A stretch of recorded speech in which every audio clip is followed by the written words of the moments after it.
Hello dear students, welcome to Nirbhar Academy and I am back with the English lecture for you. So in this video we will discuss about RTC of Dust of Snow. So I have prepared RTC as well as figures of speech for that poem. In the last two videos I shared important notes and short answer type questions with you. So let's begin. So reference to the context जब हम करते हैं तो सबसे पहले just have a look on the stanza. Stanza को हम देख लेते हैं सबसे पहले. Two stanzas are there. So first stanza is the way a crow shook down on me the dust of snow from a hemlock tree. ठीक है. So explanation हमारी हो चुकी थी पोएम में पहले ही वीडियो में. So I don't think that there is any need for explanation. So let's begin with the question answers. So first question is there. How did the crow come and sit on the tree? अभी जो crow है, all of a sudden a crow came. तो उनका जो crow का जो आना है वो किस तरह से वो हम इसमें राइट करने वाले हैं. Like all of a sudden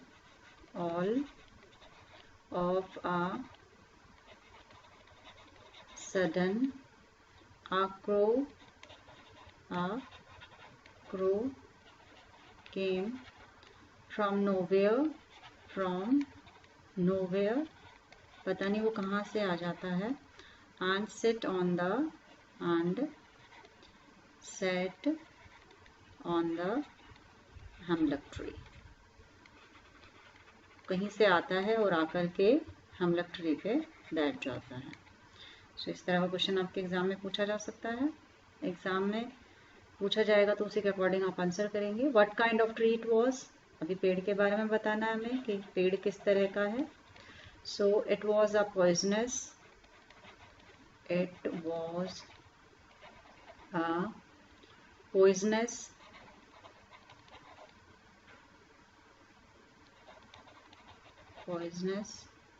tree named हेमलक. Poisonous tree है जिसका नाम क्या है, हेमलक.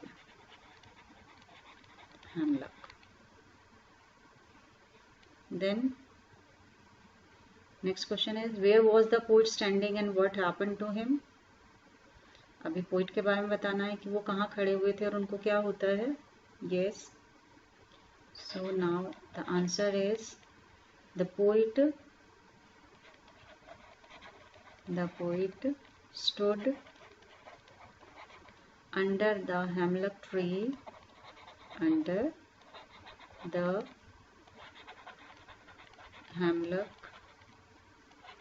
tree where a fine dust of snow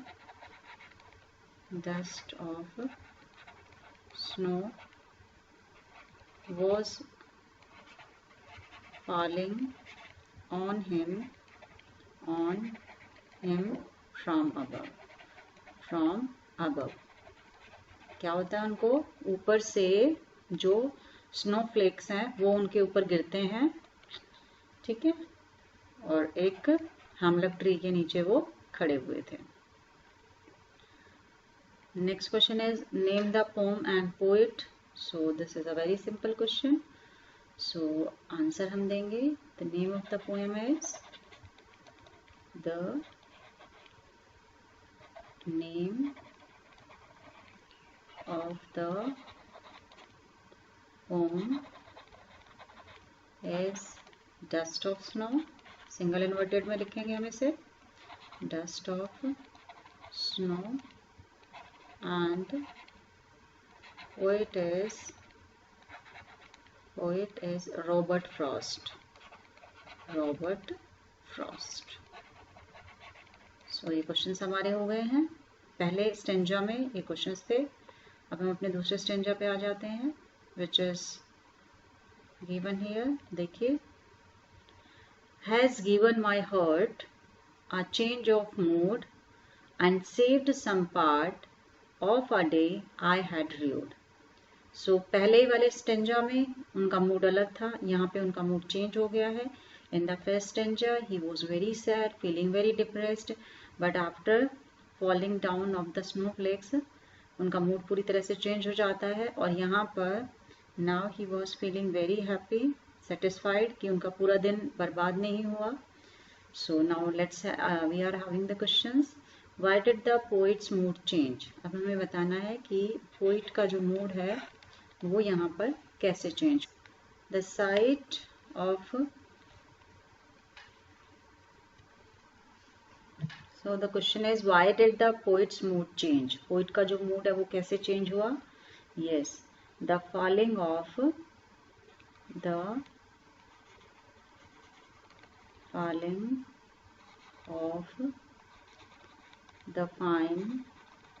dust of snow, cheered the mood of the poet. सो ये इंसिडेंट एक सिंपल इंसिडेंट था, पर उनकी वजह से उनका जो मूड था वो चेंज हो गया। Yes, how did the poet feel in the end? अब वो एंड में कैसा फील कर रहे हैं? Yes, answer will be the poet felt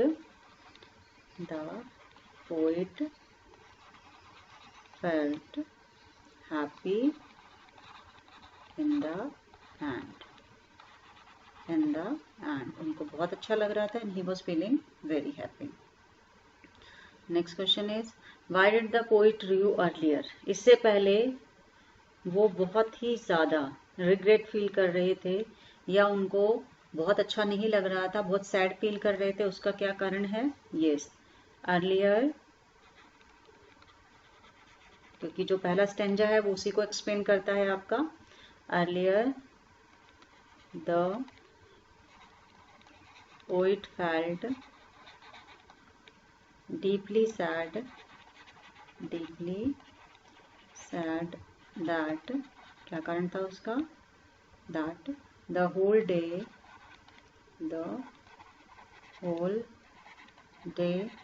had been wasted, ये आज का पूरा दिन उनका बर्बाद हो चुका था या फिर खराब हो चुका था, तो उनको इसलिए बहुत ही ज़्यादा बुरा लग रहा था। एंड अब लास्ट में देखिए क्वेश्चन है मेरा, What does the poet mean when he says that he had saved some part of the day? तो इसका मैंने क्वेश्चन भी आपके साथ शॉर्ट आंसर टाइप में डिस्कस किया था। So again we are having in RTC also, तो वो भी देख लेते हैं बेटा। यस, तो देखिए इसमें यहाँ पर है आपका the poet had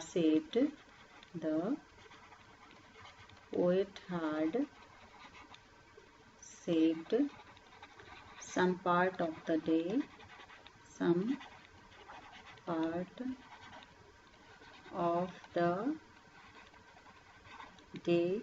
as he, so देखिए यहाँ पे the poet had saved some part of the day as he didn't waste the time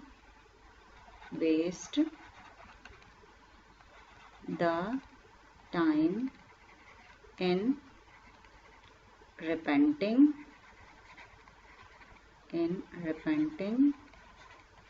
and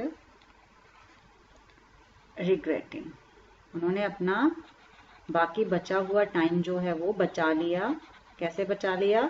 कि उन्होंने जो रिपेंट या रिग्रेटिंग वाला प्रोसेस है उसको छोड़ दिया और अपने आप को रेडी कर लिया एक पॉजिटिविटी के साथ और अपने काम के ऊपर वो चल दिए। So now it was about your 2 stanzas RTC. Now we are coming on the figures of speech. अब हम आपके सामने फिगर्स ऑफ स्पीच डिस्कस करेंगे। So first of all rhyme scheme देख लेते हैं। देखिए हम इसका जो राइम स्कीम है बेटा, देखिए आपका। सो पहले हम यहाँ पे राइम स्कीम जो है वो डिस्कस करते हैं। राइम स्कीम, सो राइम स्कीम कैसे? देखिए राइम स्कीम में क्या होता है कि जो आपके लास्ट के जो वर्ड्स होते हैं उनकी जो प्रोनाउंसिएशन, जो साउंड होता है वो सिमिलर होता है।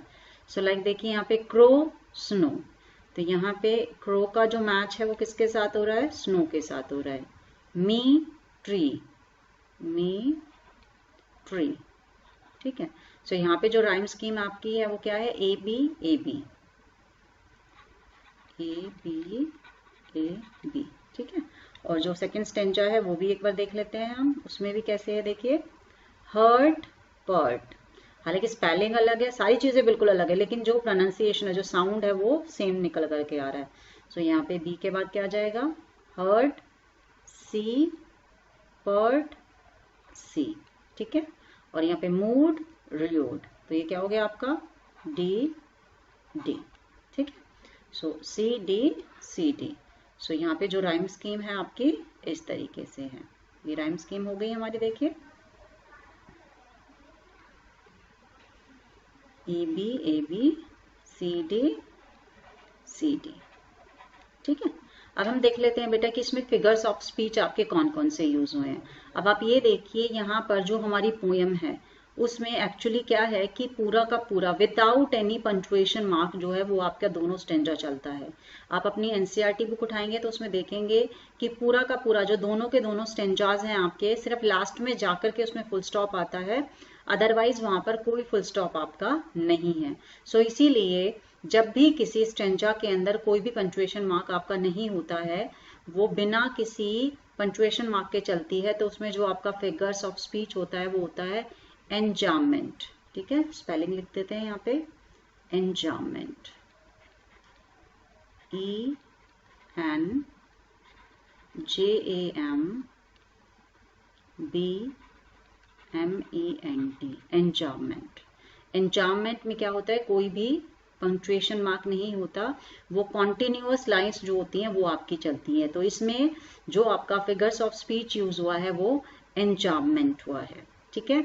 अब हम दूसरा फिगर्स ऑफ स्पीच देख लेते हैं। देखिए दूसरे फिगर्स ऑफ स्पीच में क्या है, लाइक अगर मैं यहाँ पे अपना सेकंड वाला लाइन देखती हूँ, देखिए सेकंड लाइन में क्या है, शुक डाउन ऑन मी।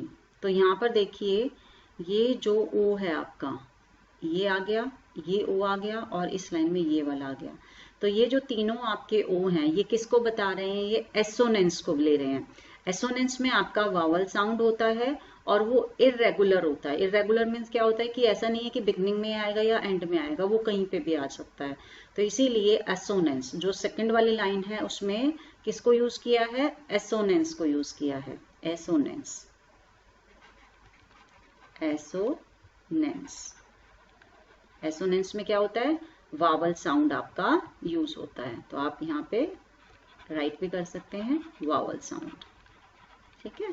सो मैंने यहाँ पे शो भी किया है, देखिए ओ ओ ओ, ठीक है, क्योंकि जो वावल्स हमारे होते हैं 5 होते हैं, ए ई आई ओ यू। उसके बाद हम बात कर लेते हैं कि इसमें आपका जो, अब हम अपना सेकेंड स्टेंजा देख लेते हैं। अब सेकेंड स्टेंजा में देखिए यहाँ पर हैज गिवन माई हर्ट। तो इसमें देखिए इस वर्ड के बिगनिंग में और इस वर्ड के बिगनिंग में है का जो साउंड है वो आपका रिपीट हो रहा है। तो उसके अंदर क्या आ गया आपका, एलिट्रेशन आ गया, एलिट्रेशन, एलिट्रेशन। एलिट्रेशन में रिपीटेशन ऑफ कॉन्सोनेंट साउंड होता है, लेकिन वो आपका बिगनिंग के अंदर जो वर्ड है उसका बिगनिंग में ही वो दोनों होना चाहिए, ठीक है, तो ही वो आपका एलिट्रेशन होगा। तो इसमें जो हैज गिवन माई हर्ट, तो इसमें आपका कौन सा आ गया है, एलिट्रेशन। यहाँ पे भी राइट कर देते हैं एलिट्रेशन, ये एलिट्रेशन है यहाँ पर, ठीक है। और उसके बाद जब हम आगे आते हैं तो देखिए यहाँ पे जो हमारा थर्ड लाइन है उसमें देखिए सेव्ड सम। सो सेव्ड सम, से साउंड का यहाँ पे रिपीटेशन आपका हो रहा है, बिगनिंग में ही है दोनों वर्ड का, तो ये भी आपका क्या हो जाएगा, एलिट्रेशन ही हो जाएगा, सेव्ड सम। तो ये भी क्या है आपका एलिट्रेशन। एलिट्रेशन में कॉन्सोनेंट साउंड होता है, लेकिन वो किसमें होना चाहिए आपका, वो आपका बिगनिंग के अंदर ही आना चाहिए, और मोर देन वन टाइम वो रिपीट होता है कॉन्सोनेंट साउंड आपका, तो वो आपका एलिट्रेशन होता है। अब हम आगे आ जाते हैं। अब देखिए यहाँ पर जो लास्ट वाली लाइन है आपकी, उसमें कॉन्सोनेंट जो है ड, डे, हैड, र्यूड। अब यहाँ पे क्या है आपका, यहाँ पे repetition of consonant sound in irregular pattern, irregular pattern में आपका यहाँ पे आ रहा है। तो जब भी आपका इररेगुलर पैटर्न में किसी भी लाइन के अंदर कॉन्सोनेंट साउंड होता है तो वो क्या हो जाता है, वो हो जाता है आपका कॉन्सोनेंस, कॉन्सोनेंस, कॉन्सोनेंस, ठीक है। एलिट्रेशन में एलिट्रेशन का पार्ट ही होता है, एसोनेंस और कॉन्सोनेंस एलिट्रेशन का ही पार्ट होता है, लेकिन एलिट्रेशन में क्या होता है कि एलिट्रेशन में वर्ड का जो बिगनिंग होता है, तो दोनों टाइम वो 2 टाइम या 3 टाइम जितने बार भी हो रहा है, वो बिगनिंग में ही वो जो कॉन्सोनेंट साउंड होता है वो आपका रिपीट होता है, ठीक है। लेकिन असोनेंस में और कॉन्सोनेंस में इरेगुलर पैटर्न होता है। असोनेंस में वोवल साउंड का रिपीटेशन होता है और कॉन्सोनेंस में आपका किसका रिपीटेशन होगा, कॉन्सोनेंट का रिपीटेशन होगा, बट वो आपका इरेगुलर पैटर्न में होगा। लाइक आप इसमें देख सकते हैं, देखिए यहाँ पे बिगनिंग में है, फिर लास्ट में है, फिर यहाँ पे लास्ट में है, तो इस तरीके से ये आपका क्या हो गया, कॉन्सोनेंस हो गया, कॉन्सोनेंस, ठीक है। सो ये आपका हो गया कॉन्सोनेंट। तो देखिए अब हमने अपना फिगर्स ऑफ स्पीच भी कंप्लीट कर लिए यहाँ पे, और हमारा जो आरटीसी है वो भी कंप्लीट हो गया है। सो आई होप कि आपको ये जो डस्ट ऑफ स्नो है, ये हमारे 3 लेक्चर्स इसमें रिकॉर्ड हो चुके हैं और आपको बहुत अच्छे से समझ में आ गया होगा, कोई भी डाउट नहीं रहा होगा आपका। सो अगर आपका फिर भी कोई डाउट है तो प्लीज आप कमेंट बॉक्स में जरूर डालिए, हम कोशिश करेंगे पूरी आपकी हेल्प करने की जैसे भी बनेगा। So just stay at home, be happy and healthy, take care of yourself. Thank you so much for being with us.